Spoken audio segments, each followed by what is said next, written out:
A few days ago the mass discrediting of the 47th Assault Brigade of Magura and Chief Sergeant Markus personally began. A very eloquent fact, all these pseudo-exposures and sensationalism began to appear after Markus' release of a video of the assault in southern Ukraine, which tore up the internet both inside Ukraine and in Russia. I consider the question of who is most interested in discrediting and destroying the assault brigade to be rhetorical. It can only be Russia and their supporters. And they are doing the enemy's bidding. Markus was not left out. I will only cite part of his commentary where he talks about the losses in the most difficult section of the front at the moment. It is said that one of our companies has survived 3 iterations already, and 2 iterations of that company before that were destroyed. Now, if that were true, there would have already been orders for all the troops to man us. All the reserve battalions would already have our representatives running around by order and recruiting men for our brigade if we had those losses. But we don't. I will tell you more, if you go to the enlistment office, you cannot just go and enlist in our military unit, because they have no order to man us. They also say, quote, how many can we be killed? We're not allowed to name casualty figures, numbers. But I was allowed to name a percentage. If all of our dead in more than a month of fighting, more than a month of daily assaults, here are all the dead, add to the missing. If we count all the missing now as already killed, that is, I am not going to be sly, I am not going to try to manipulate the numbers. But we take all the missing people and we already count them as dead.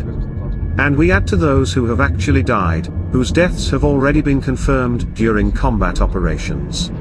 So this figure will be less than 2%. Less than 2% for more than a month of daily assault operations. By comparison, before the offensive began, we were calculated to have 14% casualties. 14% a day. And we have less than 2% in a month. Our brigade is saving people.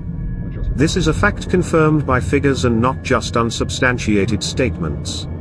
All this data is now secret, it is forbidden to talk about it. This time will pass. And then, someday, you will be able to check my words. That 14% obviously also counted the wounded as casualties. But even if you count all the wounded now, we would still not have such a percentage even in a month. Even though a significant part of our wounded are contusions. In other words, these are injuries that would allow people to get back into the field after a short period of treatment. In a week or a week and a half we will announce the recruitment of people, we will. But now it will only be filling out the questionnaires. We will only use the questionnaires to select people for key positions. Because though small, but still there are losses, unfortunately. There are no storms without losses, unfortunately. These are the realities of war, these are the realities of our work. In a week and a half we'll start recruiting. But again, now it will be questionnaires, then we will select, then the process of transfers to us will begin, or registration with us.